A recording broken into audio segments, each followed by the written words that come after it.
Pernah nggak sih, kamu buka HP cuma sebentar, niatnya cuma ngecek notifikasi? Tahu-tahu udah 1 jam scroll TikTok, terus malah lanjut main game sampai lupa waktu.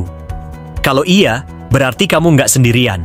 Masalahnya, kebiasaan ini bukan cuma bikin waktu habis, tapi bisa pelan-pelan ngancurin fokus, produktivitas, bahkan hubungan sosial kamu. Hari ini, kita bakal bahas gimana sebenarnya kecanduan gadget bekerja. Dan yang lebih penting, gimana cara kita bisa lepas dari jeratnya. Kecanduan gadget bukan cuma soal waktu yang terbuang. Ini adalah kecanduan yang bekerja seperti narkotika ringan, ngasih dopamin cepat, bikin otak terus minta lagi. Scrolling media sosial, ngecek notifikasi, menang di game online, semua itu ngasih rasa seneng instan, padahal kosong. Otak manusia modern belum berevolusi buat ngadepin banjir rangsangan digital sebanyak ini. Akibatnya, kita makin susah fokus, gampang cemas, tidur terganggu, dan makin sulit buat nikmatin hal-hal sederhana dalam hidup. Yang lebih parah, ini seringkali dialami sejak usia muda. Anak-anak yang dulu main di lapangan, sekarang sibuk main game online. Bahkan banyak orang dewasa nggak sadar kalau mereka udah dikendalikan oleh layar kecil di tangan mereka sendiri. Lalu, apa yang bisa kita lakukan? Nggak realistis kalau kita disuruh buang gadget sepenuhnya, karena kita hidup di zaman digital, tapi kita bisa kendalikan penggunaannya. Berikut beberapa langkah nyata untuk memperbaiki kebiasaan digital yang buruk. Pertama, sadari pola dan pemicunya. Sebelum bisa berubah, kita harus tahu dulu kapan dan kenapa kita sering terjebak main HP atau game. Misalnya, pas bangun tidur, langsung cek notifikasi. Lagi bosan nunggu sesuatu, scroll IG atau TikTok, dan lagi stres, larinya ke game. Tujuannya, sadari momen-momen pemicu kebiasaan buruk digital, supaya kita bisa cegah sejak awal. 2. Atur batasan digital. Kita bisa memanfaatkan teknologi untuk melawan kecanduan itu sendiri.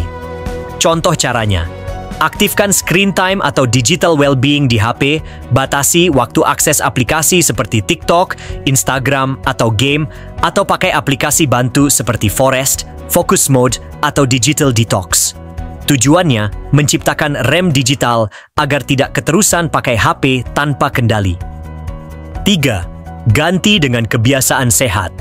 Setiap kebiasaan buruk harus diganti, bukan hanya dihilangkan. Coba tukar waktu scrolling dengan baca buku, stretching atau olahraga ringan, ngobrol sama keluarga, dengerin podcast inspiratif, atau meditasi ringan. Tujuannya, mengganti dopamin instan dari gadget dengan stimulasi positif dari dunia nyata. 4. Buat zona bebas gadget. Buat aturan tempat atau waktu tertentu bebas dari gadget, seperti tidak bawa HP ke meja makan, kamar tidur bebas dari notifikasi, dan kalau kumpul dengan orang, HP disimpan dulu. Tujuannya, mengembalikan momen personal dan interaksi sosial yang lebih manusiawi. Terakhir, detox digital berkala. Cobalah, sehari dalam seminggu tanpa media sosial, weekend tanpa game online, dan atur waktu bebas layar, misalnya 2 jam sebelum tidur. Awalnya memang terasa aneh, tapi lama-lama, tubuh dan pikiran akan terasa lebih ringan, segar, dan fokus.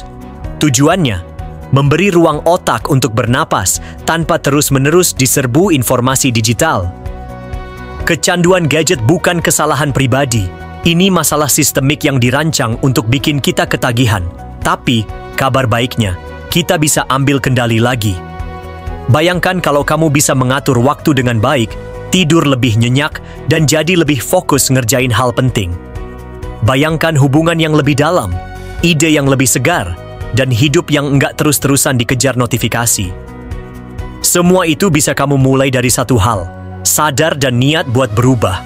Mulai detoks kecil-kecilan, ubah satu kebiasaan saja, dan lihat sendiri gimana perubahan itu bisa menular ke aspek lain dalam hidup kamu.